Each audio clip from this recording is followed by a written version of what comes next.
이재명 더불어민주당 대선 후보의 성남FC 후원금 의혹과 관련해 당초 경찰이 무혐의 처리한 과정을 두고 새로운 사실들이 드러나고 있습니다. 경찰이 이재명의 공직선거법 위반 혐의 대법원 판결까지 기다린 후에 수사를 진행하기로 의견을 모았다는 사실이 뒤늦게 알려지기도 했고, 이재명을 소환 조사할 필요성이 있다고 판단했음에도 이 절차를 생략하고 무혐의 처분한 것으로 파악됐습니다. 이재명을 둘러싼 수사를 놓고 도대체 경찰에서 무슨 일이 있었던 것일까요?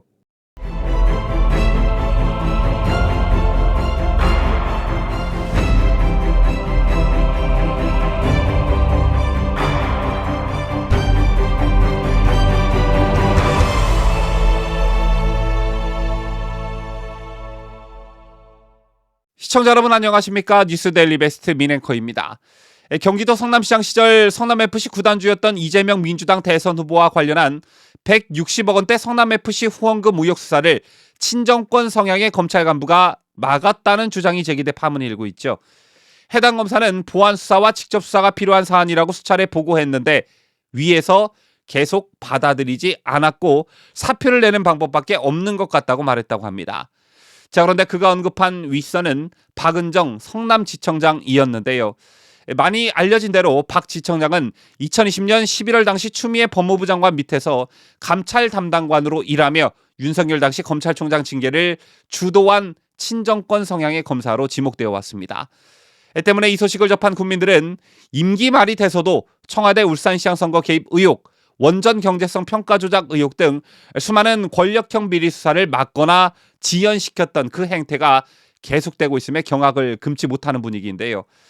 어쨌든 박은정 지청장은 이재명과 관련한 성남FC 후원금 의혹이 다시 재수사되는 것을 어떻게 해서든 막으려 했으나 그의 계획과 의도와는 달리 이 사건이 다시 회자되게 만들었고 이슈로 급부상하고 있습니다. 또 이와 함께 이 사건이 무혐의 처리되는 과정이 재조명되고 있는데요. 이런 가운데 오늘 두 가지 결정적인 보도가 있었습니다. 이 사건이 경찰로부터 무혐의 처리를 받을 수 있었던 이유가 뭐였는지를 알 수 있는 중요 단서가 될 것 같은데요. 당초 이재명 후보가 성남시장 시절 기업들의 성남FC 광고비를 지원하도록 했다는 의혹 관련 고발 사건을 맡았던 경찰은 두산건설의 후원 부분과 관련해 이 후보의 대면 조사 필요성이 있다고 판단했다고 합니다. 이 부분에 대해서는 혐의 성립 가능성이 있다고 보고 이재명 지사에 대한 소환 조사 필요성이 있다는 게 경찰의 판단이었고, 실제로도 이 지사 측의 출석 여부를 타진하는 것으로 알려졌습니다. 자, 그런데 이 과정에서 이 후보의 공직선거법 위반 혐의에 대한 대법원 판결까지 기다린 후 수사를 진행하기로 의견을 모은 것으로 알려졌는데요. 왜냐하면 이 후보가 2심에서 벌금 300만 원이 선고돼 당선 무효 가능성이 커졌기 때문에 대법원 판결까지 기다린 후 수사를 진행하기로 수사지휘검사와 이야기가 됐다는 것입니다. 자, 만약 그렇게 되면 즉 당선 무효 판결이 나오면 후원금을 내고 특혜를 받은 기업들이 자유롭게 진술할 수 있을 것이다, 이렇게 판단했다는 것입니다. 그런데 여러분 아시다시피 이재명은 대법원이 무죄 취지의 파기환송 결정을 내리면서 기사회생했고 경기도지사직을 유지하게 됐죠. 자, 그런데 경찰은 대법원 판결 이후에도 수사를 계속 이어나갔습니다. 경찰은 태스크포스를 꾸려 본격적인 수사를 진행했고 계좌 추적을 통해 성남FC가 6개 기업으로부터 받은 후원금 160억 원의 사용처도 들여다봤다고 합니다. 자, 그런데 결정적으로 이재명이 민주당 대선 후보로 유력해진 지난해 중반부터 수사가 흐지부지됐고 급히 마무리됐다는 것입니다.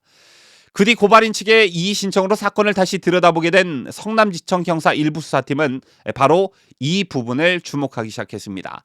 자, 앞서 말씀드린 이재명이 민주당 대선 후보로 유력해진 지난해 중반부터 수사가 흐지부지됐고 급히 마무리됐다는 점, 성남FC가 받은 후원금 중 일부가 성남시 유관체육단체로 흘러들어갔고 이 금액이 현금으로 인출된 정황이 확인되었다는 점, 또 민원 처리 대가로 성남FC를 후원한 것이 아니라는 일부 공무원, 기업 관계자들의 진술이 다소 불명확했다는 점, 이 점에도 의문을 품었다고 합니다.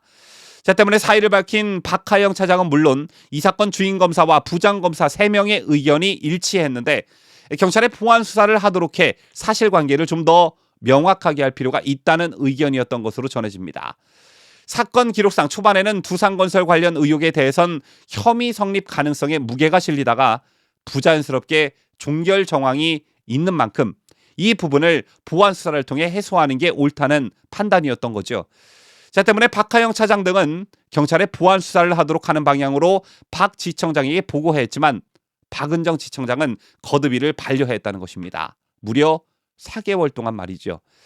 자, 그렇다면 앞으로 가장 먼저 규명되어야 할 점은 무엇일까요? 우선 사건 초기 의욕적으로 진행되던 경찰 수사가 이재명이 민주당 대선 후보로 유력해진 지난해 중반부터 왜 급히 종결됐나? 어떤 외압이 있었나? 이 점 하나 하고요. 친정권 인사로 분류되는 박은정 지청장이 수사팀의 재수사, 보완 수사 요구를 막은 이유와 역시 윗선의 외압이 있었는지 이 두 가지를 시급히 밝혀내는 게 급선무라 할 수 있습니다. 검찰 내선 박은정 지청장이 명시적으로, 즉 대놓고 수사하지 말아라 라고 막지 않았더라도 기관장 결재 사안이 아닌 보완 수사 요구 처리를 두고 반복해서 돌려보낸 것은 사실상 수사하지 말라 이렇게 말한 것이나 다름없다고 보고 있을 뿐만 아니라 실무적으로도 경찰 수사에 대해 보완 수사를 요구할 경우 해당 부서에서 자체적으로 이루어지는 게 보통이기 때문입니다. 때문에 만에 하나 박 지청장이 정치적 고려에 따라 재수사에 제동을 걸었다면 직권 남용뿐 아니라 선거 개입까지 적용할 수 있는 매우 심각한 문제가 되어가고 있는 것입니다. 어떤 정치적 입김이 작용했는지는 모르겠으나 이재명은 자신에게 골칫거리였던 성남FC 후원금 의혹이 경찰에서 무혐의로 끝난 것을 두고 영원히 이 사건이 수면 아래로 가라앉게 됐구나라고 안도했을지 모르겠습니다. 하지만 이 사건은 지금부터가 진짜 시작인 듯 보여집니다. 지금까지 저는 자유대한민국을 수호하는 뉴스데일리 베스트 민앵커였습니다.